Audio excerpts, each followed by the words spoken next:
Hey everybody, it is the end of 2021, and even though there's still a little bit of time left, I'm going to recap my goals from this last year and how they went and really talk about my goal setting moving forward.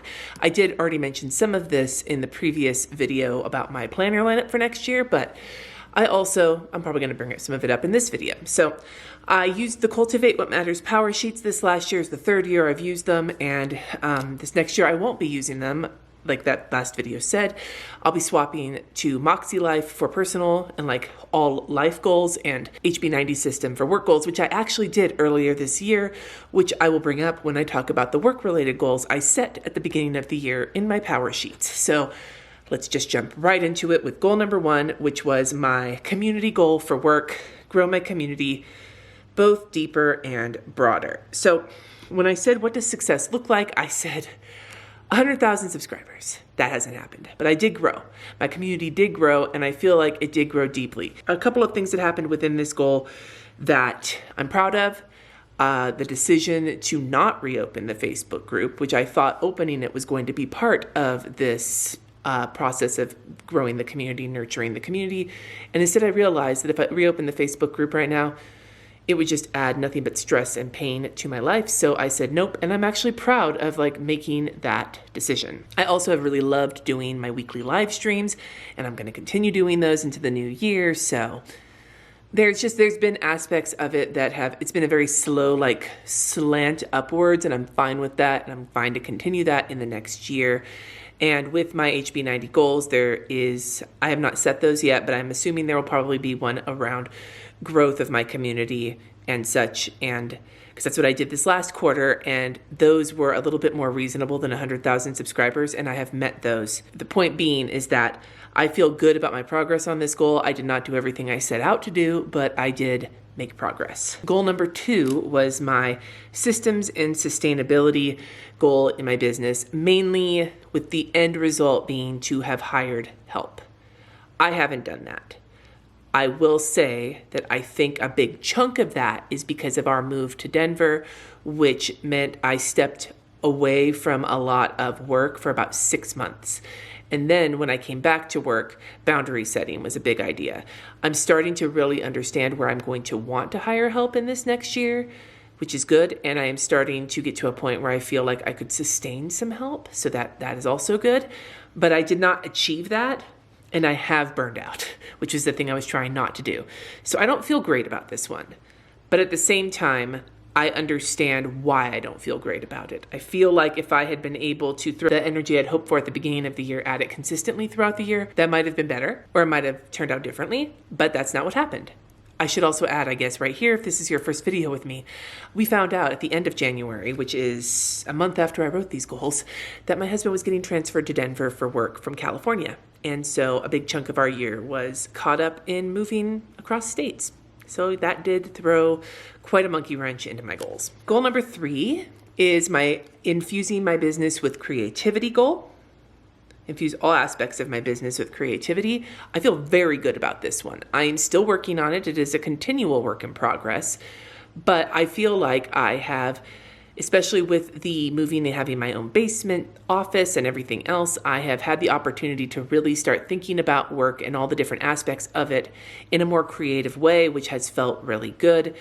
The big piece here that I want to bring with me into 2022 is to add the same vibe to my personal life. One of the things that I felt really good about this past year was really taking time to spend days just thinking, planning, brainstorming, daydreaming, taking artist dates with myself, with the HB90 system, really incorporating thoughtful review time into every week, every month, every quarter, all of those things. And while that seems more systematic than creative, it allows for space to think creatively. And that is something that I really pushed against. I'm very easily caught up in the day-to-day, in the grind, in the checking things off the list. And making some more room in my weeks for going beyond what I already know I have to do and thinking about what I could do, what I get to do in the future. It's still not easy for me. I still feel like I could be doing something more, quote, productive. but I feel better about my progress with that. And so of all of my work goals, I feel like this one probably was the most successful and the least impacted by the move, but all three of them. My work planning, I guess I'll write here now that I'm at the end of these three work-related goals, my work planning this year took a major shift.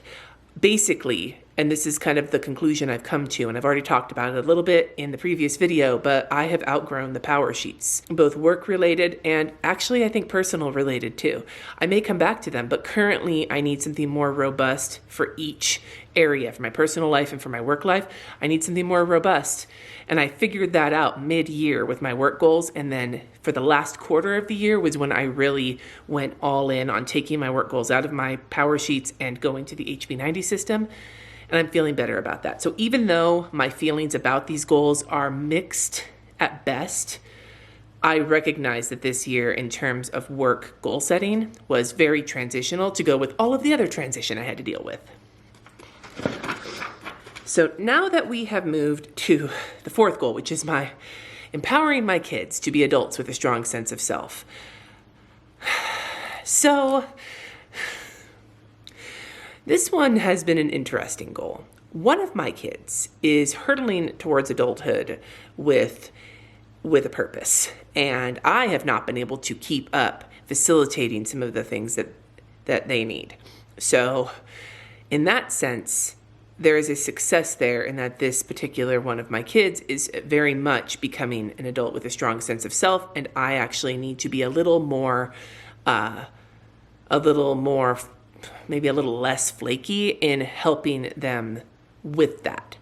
On the other hand, one of my kids has a lot of physical problems that have escalated this year and a lot of mental problems that have escalated this year to the point of mental crisis.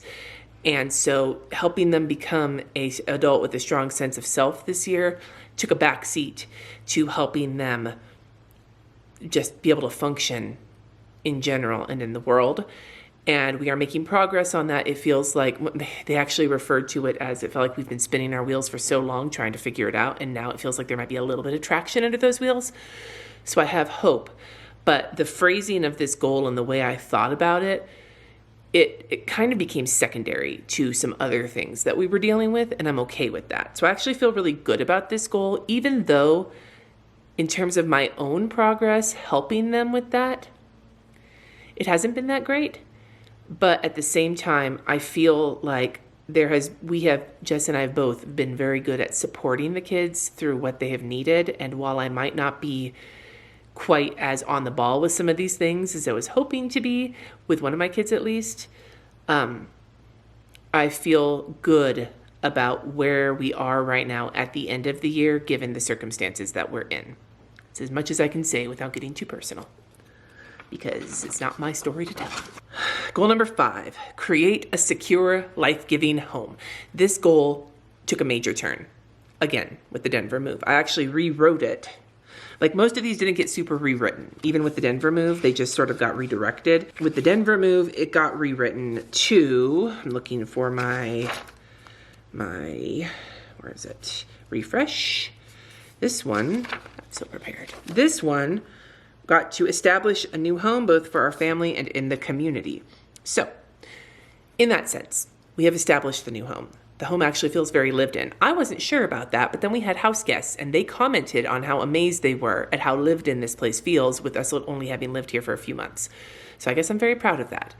In the community, not so much. We have found some restaurants we like. We have a church we would like to start going to, but between the variants and all of our work, okay, so I want to say it's because of COVID. It's not. Even though that has kept us from really going out and engaging with things, I'm going to be real with you. The reason that my husband and I have not gone out and engaged with the community, whether with his friends from work or whether with a new church or whatever, a big part of that has been neither of us has been setting good boundaries around our work time. This is a big focus for me for next year, but I will say that I can directly see a path from our lack of boundaries to our not feeling very established within the community. Now, have there been good aspects of that? Absolutely. We have a great neighborhood. We have gone to parties with our neighbors. We've met neighbors. Walking out with Layla has been awesome. But it's to the point where we have gotten comments from some friends of ours in the area about how We're basically hermits. And we are. Now, to be fair, we also have some life circumstances that I just talked about in the previous goal that have been making things harder for that. But at the same time, setting boundaries around our time so that we can actually engage with our new community will be wonderful in this next year. So when I think about this, the rewritten version of this goal, the establishing the home in Denver and the establishing ourselves in the community, half accomplished. I love our house. There's plenty to do here still, but it is our home now, and we are very happy in this home. It's the other half of it that needs some work. Goal number 6, my physical health related goal, to support my physical health with restorative habits. How do I feel about this goal? Not great. Well, I feel like I made some good progress in the first half of the year, and even with the move, I feel like I made some good progress. I've gotten established with new medical care. I officially, as of yesterday, the day I'm filming this, have gotten relisted at the new transplant center. Yay! For those of you who don't know, I am in kidney failure. Good times. Genetic kidney disease. Interested in being a living donor? Let me know. However, and again, going back to some of those issues in our family life that we've been dealing with in this last probably 5 months at this point, I have kind of let some of those habits I was starting to establish really go downhill. So I feel like I have made progress this year. For example, my exercising has not been great in the last couple of months, both because of house guests, because of exhaustion, because of a gout flare-up, and because of losing so much time to this other situation that I'm in. It's just been the easy thing to drop, but I have discovered I really enjoy using the Peloton, so I'm excited to get back to it in the new year. That's a big thing for me. Finding exercise I like has actually been high on my list. I'm starting to pick cooking back up again. I think the biggest backsliding that has happened this year has been in my soda drinking. I'm fine drinking the clear sodas when I need to, but I've been over drinking those. There's a Lulu.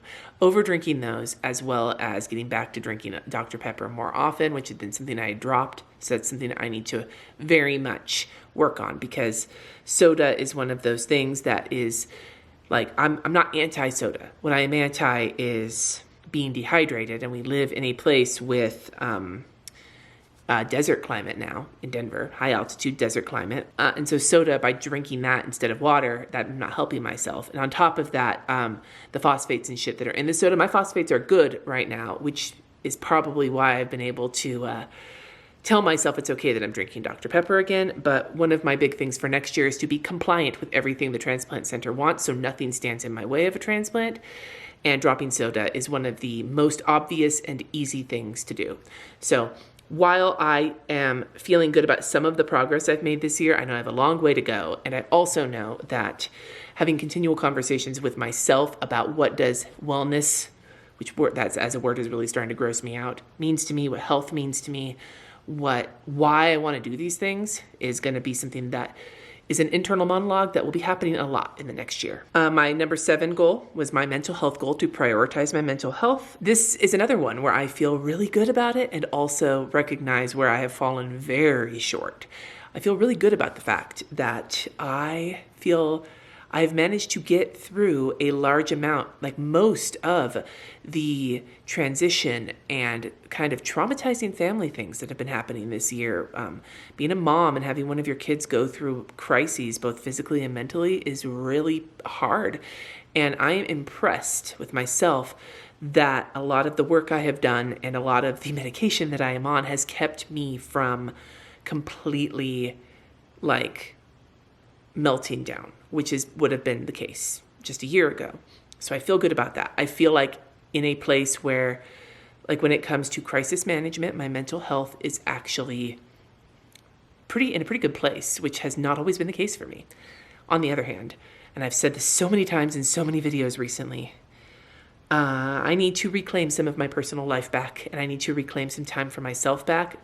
I don't imagine these gains in my mental health are going to last very long if my life is just working and doctor's appointments and pain. And that's what it is right now.